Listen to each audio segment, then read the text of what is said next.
Welcome to the garage of knives at the moment. And a sharpening stone too in there. That's nice. But thanks for stopping by, checking out the video. I appreciate it. I've been wanting to do this video for a little bit. I've had a couple attempts. Either I didn't like the shoot I did or the shot, the one take I did, because this is my videos. Usually I try to do it all in one take without having too many cuts in it. I like to have it really honest, just real straight up, straightforward review. That's why the video quality is going down. I need a new camera. My audio quality has never been good, but eventually I'll get a mic hopefully too. That'd be cool. But I just do this as a side gig, and it's, it is what it is. I'm not making money off this. I'm not getting paid by any of these companies to do anything. So it's just me and my own for you guys, and hopefully you guys enjoy, because I want to give out the information that I have gathered to others, so then you don't have to, make the mistakes that I do. So this knife, man, here we are again, part 2, the Nordlys problem. Helle Nordlys. The spine, it is the problem. It is my biggest complaint and my really only complaint. I'll put it back on the sheath because it does not like to be out in front of the camera. It is camera shy.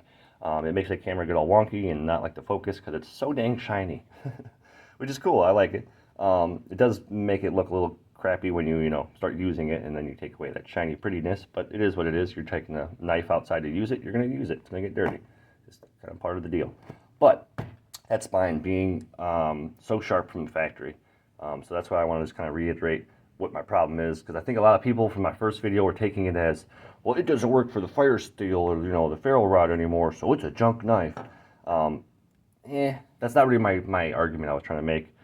I had to modify it for it to be comfortable enough to use in my hand, to do push cuts. Maybe you prefer to wear gloves. This won't be an issue to you. I prefer not to wear gloves if I don't have to. And if I do, I like to have my fingers out, since I have, my fingerless gloves, which you may have seen. Because I like to kind of touch and feel what I'm doing, and not have that glove, leather, rubber, plastic, plastic gloves. I don't know. I'm being ridiculous. It's early.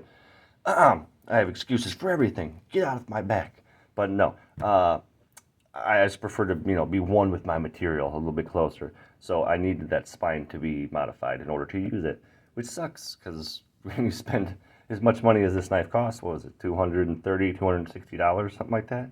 When you're getting upwards of a $300 knife, I think from the factory you should be able to go outside and have a great time in the woods or your backyard or wherever your playground is, and you shouldn't have an issue, basically. You shouldn't have to modify it before you go outside and use it. I had to sharpen the blade, which, companies are companies. It is what it is. I've had to sharpen some of these knives that are on the table that I got from the factory. Not the Recon one, I will add, because that thing was sharp out in the factory. Cold Steel is really good at that usually.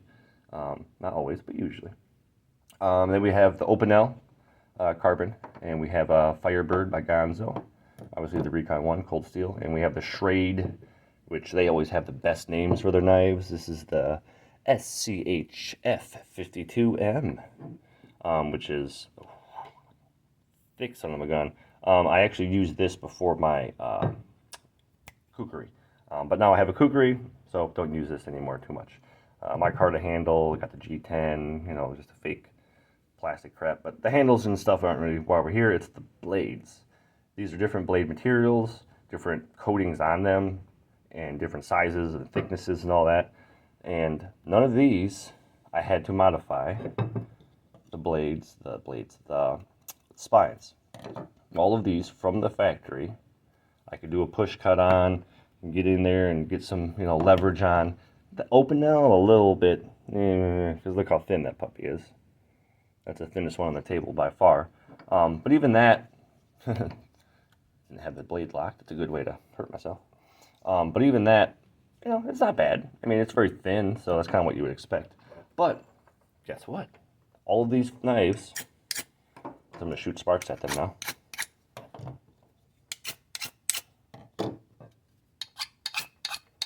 Even this big honking chunk of metal, throw sparks.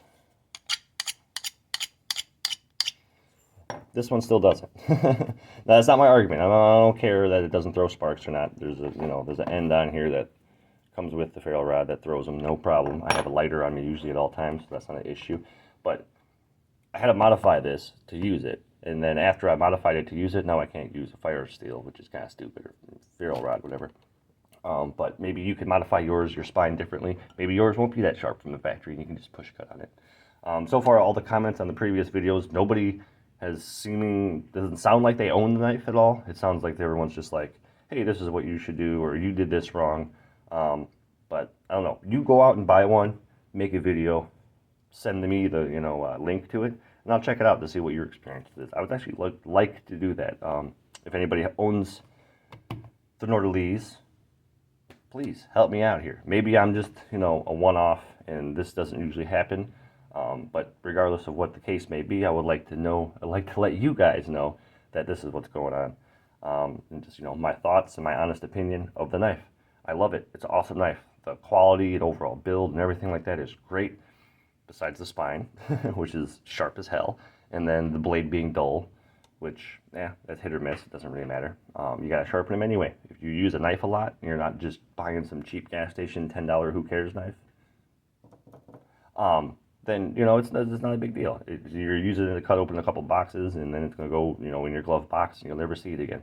But if somebody actually uses a knife on a regular basis or wants to and stuff, you don't want that quality. You're gonna have to sharpen a knife every once in a while, so you should know what you're doing with that. But I don't know. I don't think I've ever actually had to buy a knife in my life yet, and I've bought hundreds of them, where I had to take the spine and shape it down because it was too sharp. I don't know. It's very off-putting for me, I guess. It's the first time it's happened to me with this, and for the dang price tag? You're telling me I gotta mess with it? What? You're nuts. So, unfortunately, I only give this one thumbs up. This is probably, oddly enough, my favorite knife in my collection. Next to, like, my whittling knives and stuff, because those are more utilitarian. Utilitarian? I don't know. They're more utility knife. They have a purpose. They're for whittling, for crafting. Where this is general purpose. It's used for everything and anything. So that's probably why I like this one so much more, because I can use it for anything. I can whittle with it, and also make a campfire. So it's horse apiece, whatever. One in the bush, two in the stone, one in the bush, tree, bird. You know what I'm thinking. You know what I'm saying.